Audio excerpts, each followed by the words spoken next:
दो युवाओं का साथ उत्तर प्रदेश में पहले भी रहा है और अब ज़्यादा मजबूती से साथ है, क्योंकि माननीय राष्ट्रीय अध्यक्ष अखिलेश यादव जी और राहुल गांधी जी दोनों लोग हैं और दोनों युवा हैं और युवा के साथ साथ दोनों पढ़े लिखे हैं। अच्छा, आप गठबंधन से जुड़े हैं इसलिए आराम से बोल रहे हैं? नहीं नहीं, हमें मोदी जी की तरफ फेंकना आता ही नहीं है, इसलिए हम आराम से बोल रहे हैं। मोदी जी की गारंटी के सामने युवा फेल है ना? हाँ, गारंटी तो बहुत सारी है। बेरोजगारी की गारंटी है, भूखमरी की गारंटी है, महंगाई की गारंटी है, ऐसी तमाम गारंटी है। अभी बॉन्ड वाला सुना होगा आपने, उसमें भी मोदी जी की ही गारंटी है।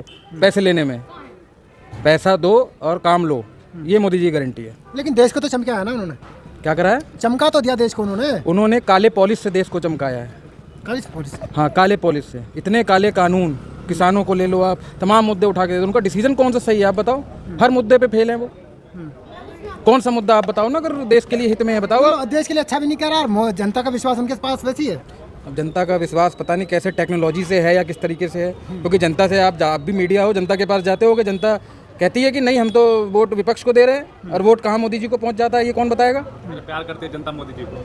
हाँ, पीछे से जरूर प्यार करती है जनता मोदी जी, या मोदी जी जनता को प्यार करे या जनता मोदी जी को, ये समझ नहीं आ रहा जनता को कौन किसको प्यार कर रहा है। परिवार नहीं है क्या मोदी जी का? हमारे पास अपने परिवार हैं और वो लोग परिवार की बात कर रहे हैं जिनका कोई परिवार ही नहीं है। मोदी जी का परिवार अडानी और अंबानी है। आप मोदी जी को सीरियस क्यों नहीं लेते? उन्होंने देश की खातिर परिवार छोड़ा है। देश के खातिर? अच्छा, किस संविधान में लिखा है कि देश के खातिर परिवार छोड़ दो? लेकिन उन्होंने समझा ना। आप बताओ किस किताब में लिखा है कि देश के खातिर परिवार छोड़ा जाता है? बता दो। आप मीडिया में हो, आप अपना परिवार छोड़ दोगे? बताओ आप। लेकिन मोदी जी को तो ऐसा लगा ना। मोदी जी को तो कैसा लगा? मोदी जी को तो अकेले रहने की आदत है। मोदी जी 18 घंटे काम करते हैं देश के लिए, और क्या चाहिए? सोते कब है मोदी जी?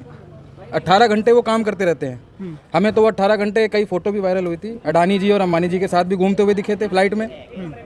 चाहे आप बांग्लादेश ले लो या कई तमाम राज्य, देश की शान है। अडानी अंबानी देश की शान है। जब तक नरेंद्र मोदी जी हैं तब तक वो देश की जान है। जान तो बहुत लोग थे जो उनके नाम राशि थे जो देश छोड़ के भाग गए, वो भी मोदी जी तो थे जो देश छोड़ के भाग गए।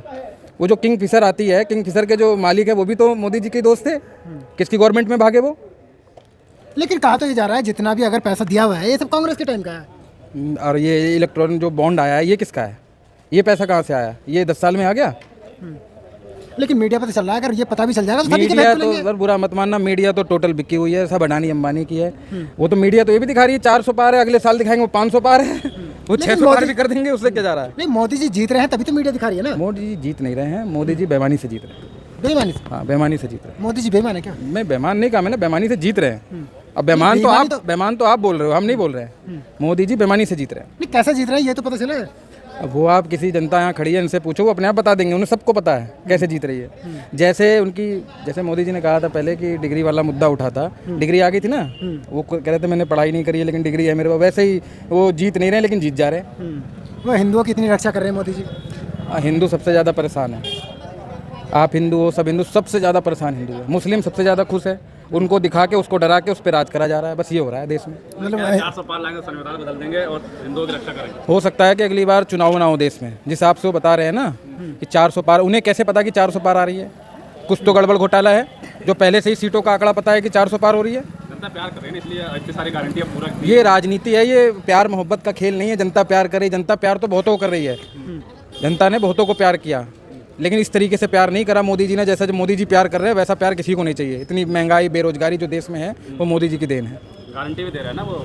नहीं, गारंटी के बारे में बोला तो गारंटी तो बेरोजगारी की भी है, गारंटी बेरोजगारी की भी है।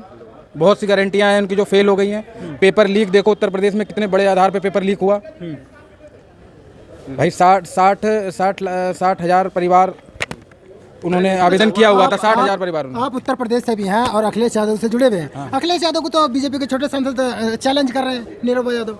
क्या चैलेंज किया है? वो कह रहे हैं कि 7 पूछते भी हमारे सामने नहीं जीत पाएंगे अखिलेश की। निरहुआ को यश भारती अवार्ड माननीय अखिलेश यादव जी ने दिया। और निरहुआ की क्या, निरहुआ को अपनी पुस्तकों का पता है? निरहुआ को, अपने नाचने गाने वालों को अपनी पुस्तकों का पता है कि वो क्या है? यश भारती अवार्ड माननीय अखिलेश यादव जी ने निरहुआ को दिया। वो इतना एहसान फरामोश है कि उसे ये भी नहीं कि बोलना क्या है। बड़े बड़े दावे करे, क्या है अखिलेश यादव जी के सामने? ये सब पब्लिसिटी स्टंट है।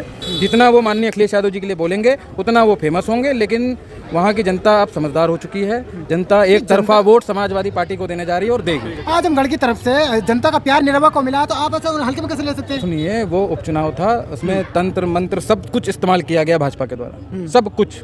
इसलिए हमारे प्रत्याशी को हराया गया बेईमानी से। आजमगढ़ में प्रशासन तो उनका है, प्रशासन से दबाव बना के हमारे प्रत्याशी को हराया गया। वो अहीर रेजिमेंट की बात कर रहे हैं। 7-8 हज़ार अहीर रेजिमेंट की बात कर रहे हैं। वो अहीर हैं, वो यादव हैं, हर उस समाज से आते हैं। तो क्या वो उनकी सरकार चल रही है पिछले यूपी में भी और सेंट्रल में भी, क्या वो लागू नहीं करवा सकते हैं? बताओ आप। ये लागू होगा भी नहीं, सब राजनीति कर रहे हैं। अहीर रेजिमेंट को एक मुद्दा बना के उस पर राजनीति कर रहे हैं।